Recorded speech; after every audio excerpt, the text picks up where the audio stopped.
Hello and welcome to this episode of the Maryland Risk Management Education Podcast. My name is Paul Geringer. I'm the Extension Legal Specialist here in the Department of Ag and Resource Economics at the University of Maryland. And if you're a regular listener, you may notice we've been putting these out a little bit faster than normal. I've been trying to get a couple out that are timely. Last Friday, we had cattle markets with Dr. Peel from Oklahoma State University. And today we're going to have Dr. Jordan Shockley on to talk about poultry markets during the coronavirus changes in how society is operating currently. Later in the week, we'll hopefully have one on about small business administration loan opportunities and some of the relief packages that are available to the agricultural community. And on Wednesday, we'll have our regular episode with Dr. Tyler Mark to talk about hemp marketing and hemp economics and some of the issues that are associated with that if folks are considering adding hemp into the operation this year. So now I will turn it over to the recorded interview with Dr. Shockley. So Jordan, why don't you go ahead and introduce yourself and tell people where you work at and who exactly you are? Thanks, Paul. Yeah, it's Dr. Jordan Shockley. I'm an assistant extension professor at the University of Kentucky in the Department of Agricultural Economics, and I specialize in farm management and poultry economics. Yeah, you're like one of the few people left doing poultry economics in the country since Goodwin retired. I am. I don't know of too many other. There's a few of us in the southern region that dabble in poultry economics, but very few of us left. So the reason I thought I'd have you on today was to talk to people since poultry is kind of a big deal in Delmarva. Just a little bit, right? Yeah. Just looking at the map where poultry is grown in the country, it looks like the Delmarva map's pretty red. It is, and I grew up on the Delmarva, and my first job was in the chicken house there. So I grew up on the Eastern Shore, Maryland, and it's very prevalent for sure. So why don't you tell us what's going on in poultry markets currently and kind of what some of the situations are with broilers, and if you want to get into eggs a little bit too, kind of some of the changes we've seen since COVID-19 became a thing. Absolutely. So like all other meats out there, poultry has seen a drop in prices pretty significantly at the wholesale level. And you're looking at, compared to this time last year, basically all broiler cuts are down about 50% compared to last year. So of all the cuts that come out of the broiler, wing prices have really got hit the hardest because, as you may know, most wings go to restaurants instead of household consumption. And so those prices have really brought down the wholesale composite broiler prices as well. So like all other meats, we're down. But what I find very intriguing is the egg market, right? If you look at, like I mentioned before, all meats are down significantly. Eggs are the only ones that are not only up as prices are concerned, but have skyrocketed. So egg prices we've seen over the past 4 weeks have increased about 250% compared to this time last year. And so trying to dig in and figure out what's going on and why is the egg market unique compared to these other meat products has been an interesting task. I guess because we're all home baking more and wanting omelets in the morning for breakfast, or? Yeah, well, I'll get into a little bit later, but okay. What it boils down to is the egg industry not being able to shift product as quickly, and divert from retail to grocery like our other meats have been able to do. And so there has been a extreme pressure on supply and demand driving those prices. So I guess that leads into my next question is, how has that loss of institutional buyers such as, schools and restaurants and those end uses in poultry been impacting? I know it's been impacting beef, but what's the impacts on poultry exactly been? So if you think about where our products go in the poultry industry, right? All the chicken produced, about 55% goes to retail. So that's your grocery stores. The other 45% goes to the food service industry. And so of that 45%, actually over about 55% goes to fast food. Wow. And so what we're seeing is those products getting diverted because of the lack of eating out. And so if you have been to a fast food chain recently, you may see a limited menu on the poultry side.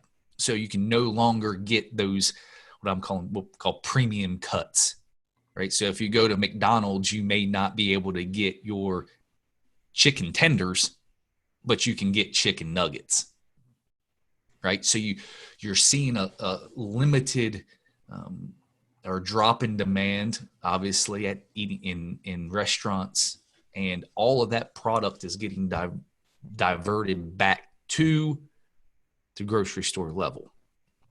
But like anything, that takes time, right? We can't. This COVID-19 shock was immediate, right? It was drastic supply and demand shock, and so all of our meat sectors are trying to adjust. And when our meat sectors are modeled in a just-in-time delivery, it's very difficult to handle a quick shock like this. And so what we've seen, I mean, like many of your listeners, right? I went to the grocery store when this first started, and what happened? Right, what did you see? You saw lack of product, right? Yeah. Panic buying. And like other meat industries, the poultry industry is trying to adjust and redivert product. If you think about packaging, right? When a certain cuts go to certain industries, or, whether it goes to grocery or retail, and it gets packaged completely different. There's bulk packaging. So all of that product needs to be diverted back to get repackaged and resent out. So unpackaged, repackaged, all that good stuff. So that lag in time is what we're seeing. And so there was a short-term demand shock, that increased demand, and we didn't have the supply ready. Now there's nothing wrong. We've got plenty of food, right? We've got plenty of chicken out there. It's just a lag in getting diverted back to the grocery stores. And if you've been to the grocery store recently, you've seen, pretty stocked shelves. And so, except for paper products, I have yet to see paper products back on the shelves, but meat's never been a problem for the most part. That's correct. It's the paper product issue is a different different market as well. But what I find interesting, and again, you may have not seen retail prices go down, right? You've probably seen some of them go up a little bit here in the short term because of this demand shock. But unlike chicken, eggs are just a different ballgame. And I'd mentioned how wholesale prices have gone down for chicken, but eggs have gone up 250%.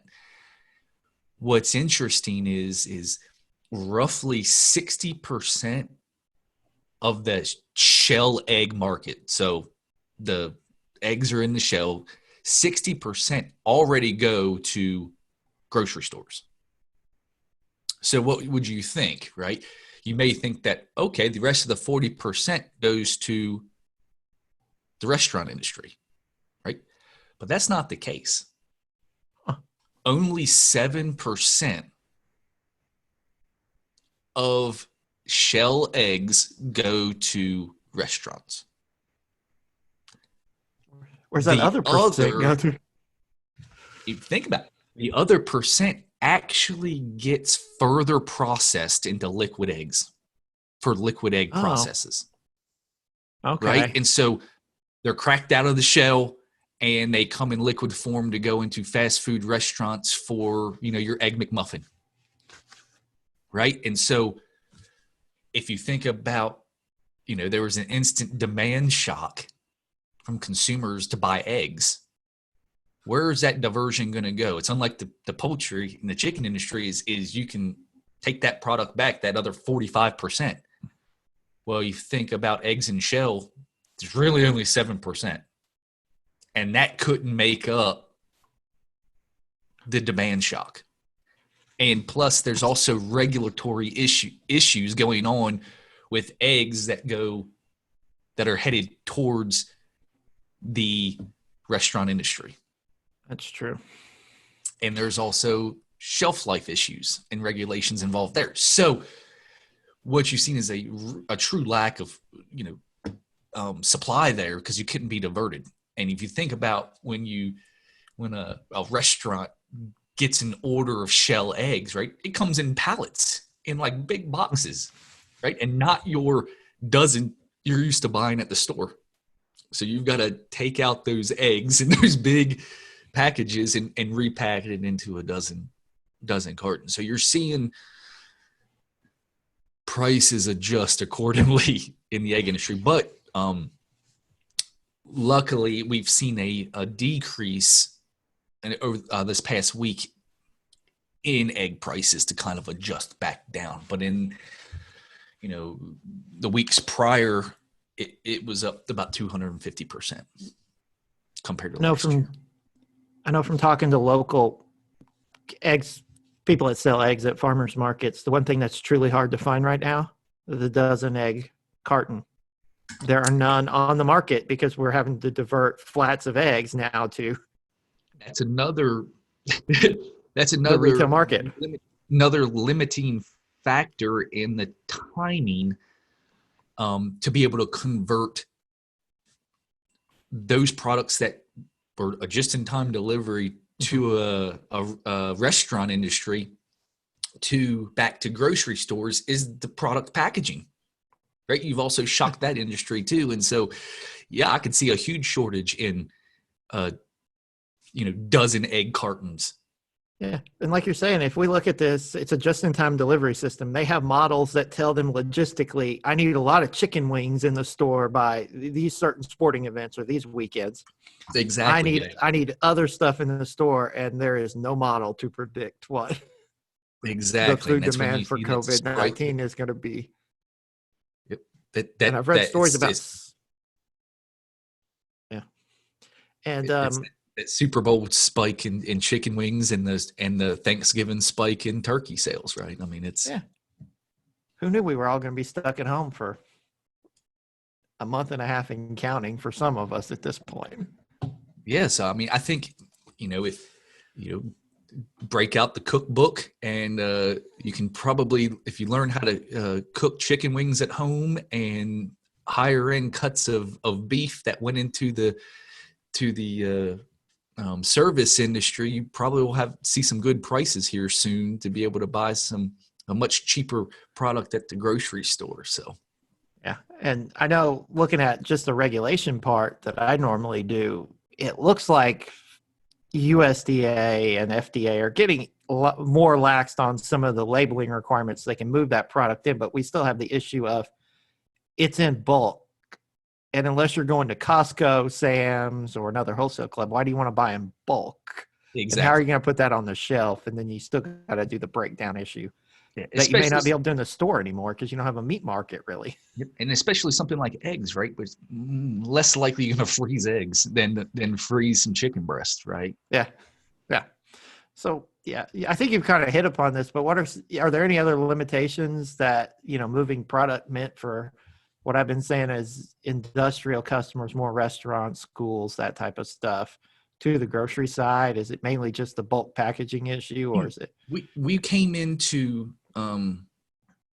2020 January having a anticipation of a increased production in poultry across the board, right? And so the supply's there, and it was ready. It's just the diversion of product and repackaging.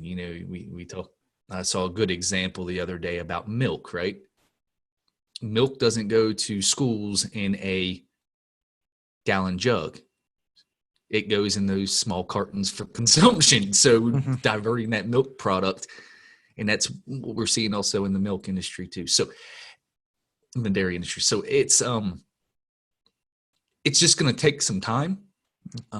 As long as our packaging and processors are able to go to work and continue to process our meat products, I think we'll be all right.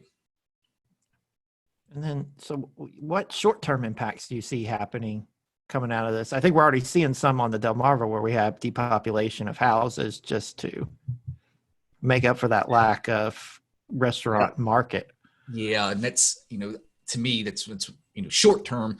If we think about our poultry producers, right, the worst case scenario is depopulation in the short term, and doing that. But what we're also could experience in the short term, and I think we will, is the lengthening of time between flocks.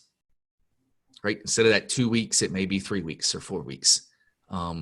So, we're also seeing the poultry industry placing less chicks in houses. Their egg sets are down to try to adjust. Because again, like I mentioned, we were geared up for increased production going into 2020. And so the poultry industry is having to adjust. So the problem with increasing the time between flocks or depopulation is loss of income for our poultry producers. And I did a study last year, happened to be related to high path avian influenza, but it kind of relates here is that, for every flock lost, if you think about a 4-house operation, your standard 4-house operation on, standard barn size, not the mega barns, a farmer could be out, $45,000 in net revenue, right? Net revenue, not gross revenue, for each flock that's lost. And so, hopefully the integrators will offset some of that. And especially, they own the birds, so they can come in and depopulate and do that. So there is significant loss that can happen for our poultry producers, if not, compensated for this. One of the other things that we're seeing is the industry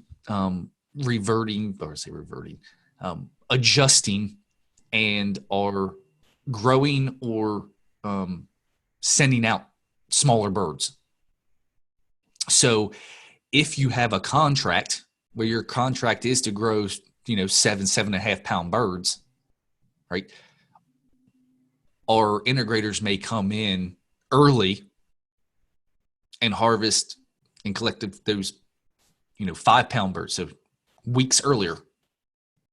And so if you do have those contracts for larger birds, they may have to change and adjust because the pricing is based on larger birds, right? So in the short term, because we're trying to reduce production to adjust because of these prices, the industry is going and putting more smaller birds through the system.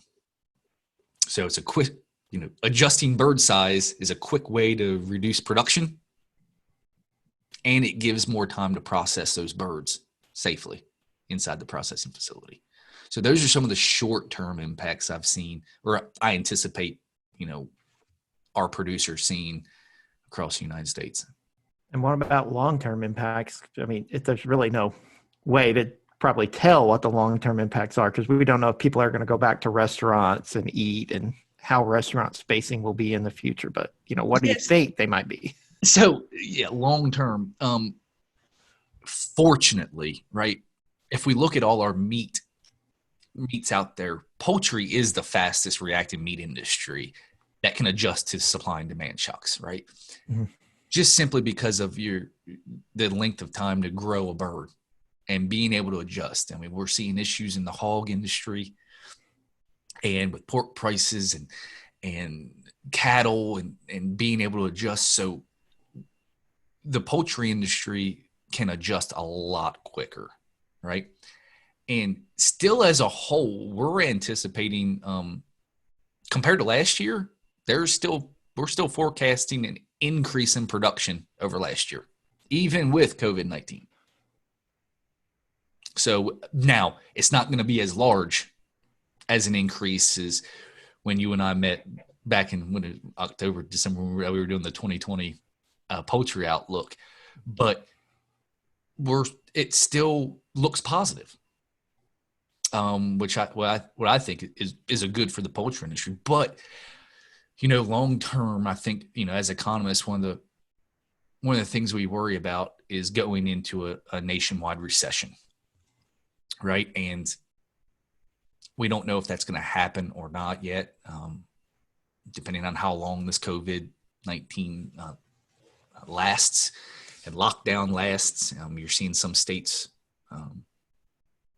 trying to go back to normal, whatever normal is at this point. And so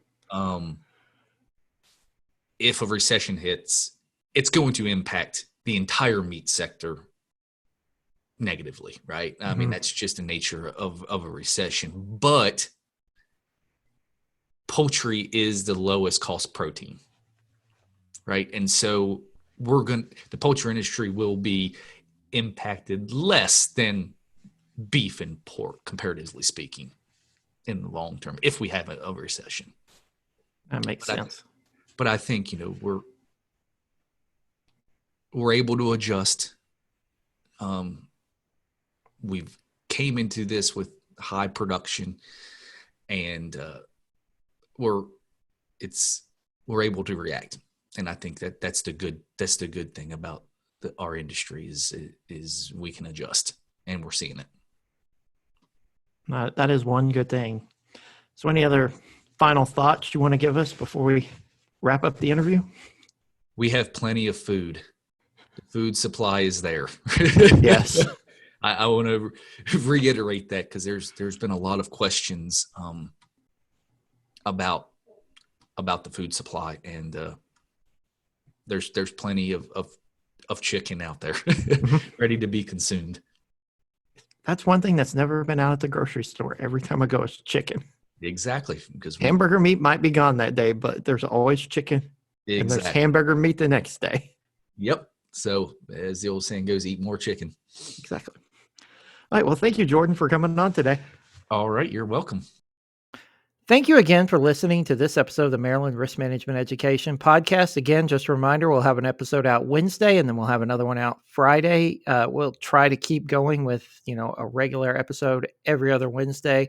And as the need arises, I'll put out some of these just with things that may interest folks on some of the issues developing around coronavirus. I put Dr. Shockley's contact information in the show notes. If you need to shoot him an email, it's available there. You can click on it, and his Twitter handle will be in there as well. So thank you again for listening.